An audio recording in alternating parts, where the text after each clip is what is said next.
आज की कहानी है तेनालीरामा और अंगूठी चोर। राजा कृष्णदेव राय बहुत ही कीमती आभूषण पहना करते थे, लेकिन उनके सभी आभूषणों में से सबसे प्रिय थी उनकी कीमती रत्न जड़ित अंगूठी। वो हर वक्त अपने अंगूठी को देखा करते थे। इतना ही नहीं, वो दरबार में भी सभी को वो अंगूठी दिखाया करते थे। लेकिन एक दिन महाराज अपने दरबार में काफ़ी उदास बैठे थे। उन पर उनके सबसे खास मंत्री तेनालीराम की नज़र गई। वो राजा के पास आए और उन्होंने राजा की उदासी का कारण पूछा।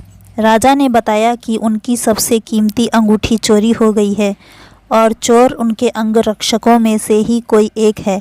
राजा की बात सुनकर तेनालीराम ने तुरंत कहा कि वो जल्द उनके अंगूठी चोर को पकड़ लेंगे। तेनाली की बात सुनकर राजा काफ़ी खुश हुए। तेनाली ने राजा के सभी अंगरक्षकों को बुलाया और कहा, मुझे पता है कि महाराज का अंगूठी चोर आप में से ही कोई एक है। जो निर्दोष है उसे डरने की कोई ज़रूरत नहीं है, लेकिन जो गुनहगार है वो सज़ा भुगतने के लिए तैयार रहे। आप सभी मेरे साथ काली माता के मंदिर चलें। तेनाली की यह बात सुनकर राजा हैरान हो गए और बोले, चोर पकड़ने के लिए मंदिर क्यों जाना? तेनाली ने कहा, महाराज आप धैर्य रखें, मंदिर में ही चोर का पता चलेगा। आप सभी मंदिर पहुंच गए। तेनाली पहले मंदिर के अंदर गए और पुजारी के कानों में कुछ कहा। फिर तेनाली ने बाहर आकर अंगरक्षकों को बारी बारी से काली माता के पैर छूकर आने को कहा। तेनाली ने सभी को यह भी कहा कि आज रात माँ काली सपने में आकर उन्हें चोर का नाम बताएंगी। तेनाली की बात सुनकर सभी अंगरक्षक एक एक कर मंदिर के अंदर जाते और काली माता के पैर छूकर बाहर आते। अंगरक्षक जैसे ही बाहर आते, तेनाली उनके हाथ सूंघता और उन्हें कतार में खड़ा कर देता।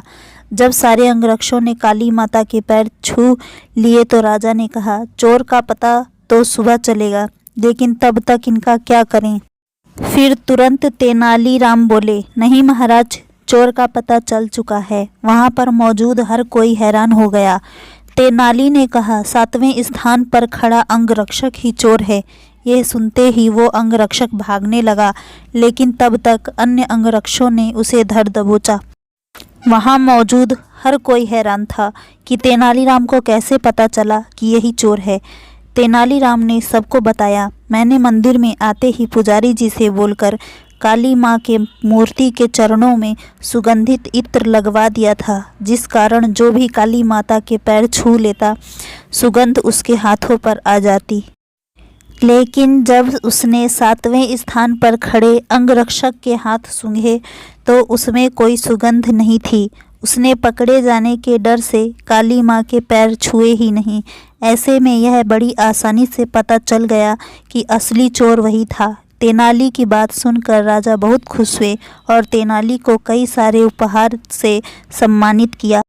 कहानी से सीख, जो भी कोई व्यक्ति गलत काम करता है उसे उसका फल ज़रूर मिलता है। बुरे काम करने वाला व्यक्ति कभी नहीं बच पाता है।